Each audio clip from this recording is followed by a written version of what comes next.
Let's mic देश का मिजाज नॉर्थ।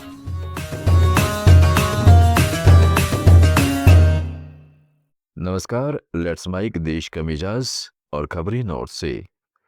उत्तर प्रदेश पुलिस उप निरीक्षक भर्ती परीक्षा में प्रश्न पत्र संबंधी मामले पर मुख्यमंत्री योगी आदित्यनाथ ने सख्त रवैया अपनाया है।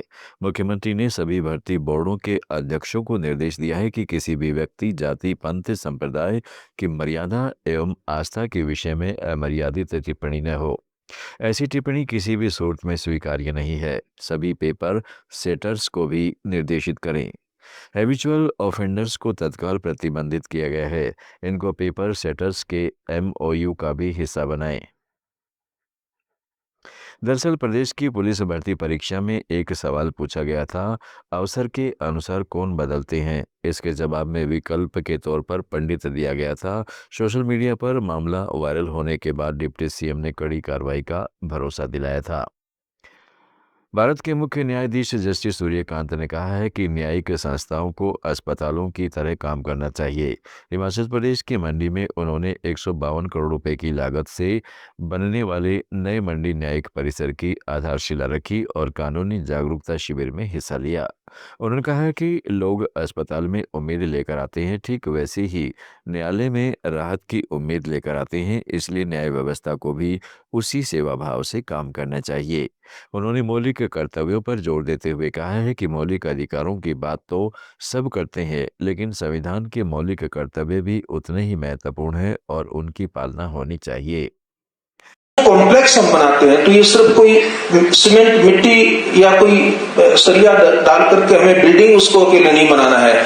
उसमें ऐसी मानवता भरी कंपैशन से, एम्पैथी से, इक्विटी से, पैशन के साथ हम लोगों को, हमारे ऑफिसर्स को, हमारी बार के सदस्यों को उसमें उसी सेवा भाव से काम करने की आवश्यकता है। जैसे एक अस्पताल में डॉक्टर से लेकर के छोटे से छोटा एक उसमें एम्प्लॉय जो काम करता है, मुझे ऐसा विश्वास है कि जो हमारी मध्य प्रदेश में आईएएस अधिकारियों की संपत्ति को लेकर चौंकाने वाले आंकड़े सामने आए हैं। प्रदेश के 391 आईएएस अधिकारियों की संपत्ति का ताजा ब्यौरा सार्वजनिक किया गया है, जिसमें कई अधिकारी करोड़ों की संपत्ति के मालिक हैं, तो कुछ के पास खुद का घर या खेती की जमीन तक नहीं है। प्रदेश के मुख्य सचिव अनुराग जैन के पास करीब 4 करोड़ 15 लाख रुपए की संपत्ति दर्ज है। वहीं 55 जिलों के कलेक्टरों में से 12 कलेक्टर ऐसे हैं जिन्होंने अपनी अचल संपत्ति शून्य बताई है, यानी इनके पास न खुद का मकान है और न ही कृषि भूमि। दूसरी ओर 17 कलेक्टर ऐसे हैं जिनके पास मकान, दुकान और खेती की जमीन तीनों मौजूद हैं।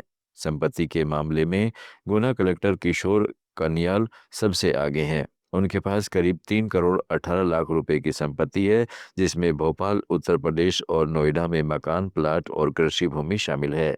वहीं कुछ मामलों में संपत्ति की कीमत कम होने की जानकारी भी सामने आई है।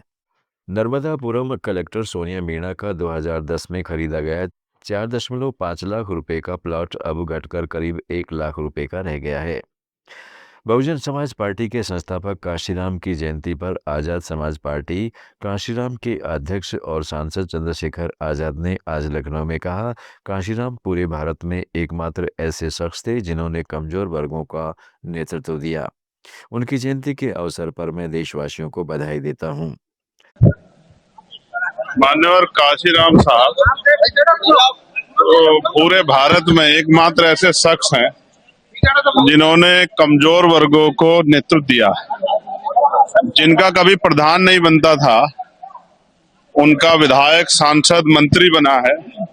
ये बाबा साहब अम्बेडकर के बाद मान्यवर काशीराम साहब के राजनीतिक कौशल की वजह से हो पाया। उनकी जयंती के अवसर पर मैं उनके प्रति जो है श्रद्धांजलि अर्पित करता हूं और देशवासियों को बधाई और मंगल कामनाएं देता हूं।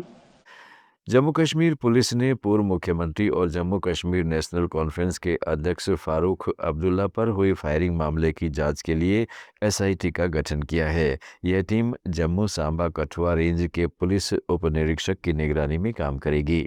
देश का मिजाज में फिलहाल इतना ही। जुड़े रहिएगा लेट्स माइक के साथ। आप सुन रहे थे let's mike more than radio.